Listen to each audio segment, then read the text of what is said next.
De l'esprit à la chair. Le rôle des esprits du temps, du mouvement et de la forme. Dans le vaste édifice de l'évolution cosmique, certaines forces agissent en dehors des 9 hiérarchies classiques, mais interviennent pourtant à chaque instant, de manière transversale et décisive, dans la formation du devenir humain. Ces forces sont les esprits planétaires que l'on nomme esprit du temps, esprit du mouvement et esprit de la forme. Sans eux, aucun rythme n'ordonnerait l'histoire, aucune métamorphose ne serait possible, et aucune forme ne pourrait se maintenir. Ce sont eux qui modulent l'incarnation, orchestrent l'équilibre, et fixent les contours du moi dans la matière vivante. Ils sont les architectes invisibles de la structure humaine. Les esprits du temps sont donc les tisseurs d'histoire, porteurs du moi. Parmi eux, les archaïs, ils sont les esprits du temps.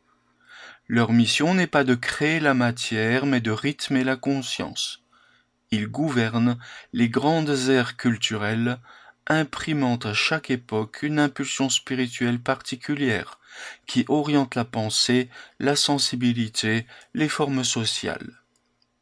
L'Inde ancienne, la Perse, l'Égypte, la Grèce, l'Europe moderne sont déjà des formes qui ont orienté la pensée et la sensibilité dans les formes sociales. Chacune de ces civilisations est le reflet d'un archaï agissant, comme un souffle discret mais déterminant. Mais leur action ne s'arrête pas au peuple, ils sont aussi les introducteurs du moi dans l'être humain.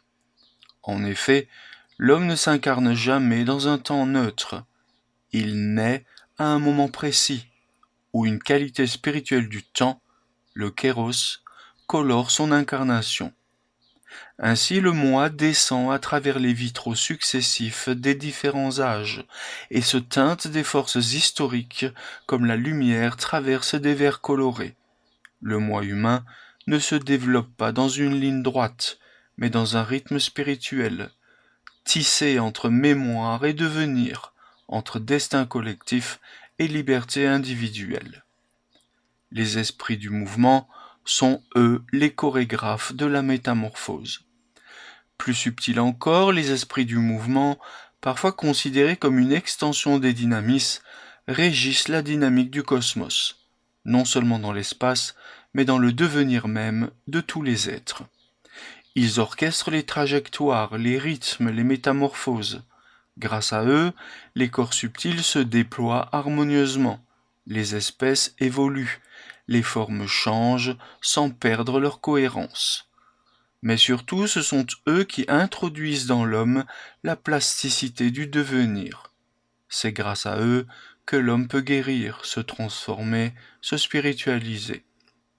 Dans le corps humain, ils règnent sur les organes rythmiques, le cœur, les poumons, le foie, les reins, c'est-à-dire ces centres de battement, de régularité vivante où se conjuguent stabilité et fluidité. Les esprits du mouvement donnent à l'âme humaine sa souplesse. Sans eux, l'homme serait figé dans sa forme. Avec eux, il peut devenir. Les esprits de la forme, quant à eux, sont les sculpteurs de la limite. Enfin, les esprits de la forme, associés à certaines puissances des exousiailles, agissent comme des bâtisseurs d'enveloppes, des sculpteurs de contours. Là où le mouvement pourrait tout dissoudre, ils posent des limites. Ils disent « jusqu'ici et pas plus loin ». Ils créent la distinction, la séparation, la fixité. C'est grâce à eux que les organes se différencient, que les espèces se stabilisent, que les formes deviennent reconnaissables. Sur Terre, ce sont eux qui rendent possible l'organisme humain tel que nous le connaissons aujourd'hui, structuré, individualisé, limité.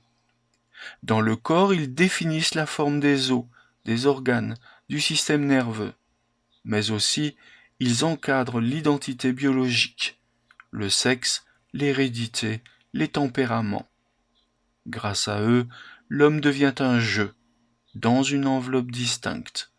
Il peut dire moi car il est séparé, structuré, incarné. Nous avons donc affaire à un équilibre vivant entre le temps, le mouvement et la forme. Tout cela à partir des esprits du temps, des esprits du mouvement et des esprits de la forme. Les esprits du temps rythment l'histoire, le karma. Les esprits du mouvement gèrent l'évolution, les métamorphoses. Les esprits de la forme structurent et limitent. Ils ont sur l'homme une action bien particulière. Les esprits du temps travaillent sur l'incarnation du moi selon les époques. Les esprits du mouvement travaillent sur la souplesse intérieure, la santé, la plasticité. Et enfin, les esprits de la forme travaillent sur la constitution corporelle, sur l'individualité humaine. Ces trois types d'esprits ne travaillent pas séparément. Ils opèrent ensemble, en tension, dans un jeu subtil d'équilibre. Trop de forme et l'être se sclérose, le corps se rigidifie, l'esprit devient dogmatique. Trop de mouvement et l'instabilité surgit, maladie nerveuse, déséquilibre psychique. Et enfin, lorsque le temps est désynchronisé, l'homme se perd. Il vit à contre-rythme de son destin et il part dans une errance sans fin. L'homme saint, l'homme spirituellement incarné, est celui qui trouve l'équilibre entre ces trois pôles. Il reconnaît la limite, accueille le rythme et épouse la métamorphose sans se dissoudre. Nous le voyons, les esprits du temps, du mouvement et de la forme sont les grands architectes invisibles du devenir humain. Sans eux, l'homme serait une vapeur instable, une statue figée ou un être déraciné. Grâce à leur action concertée, la chair devient instrument, la forme devient souffle, et le moi peut trouver sa place, stable, libre, incarné. Désormais, les fondations sont posées.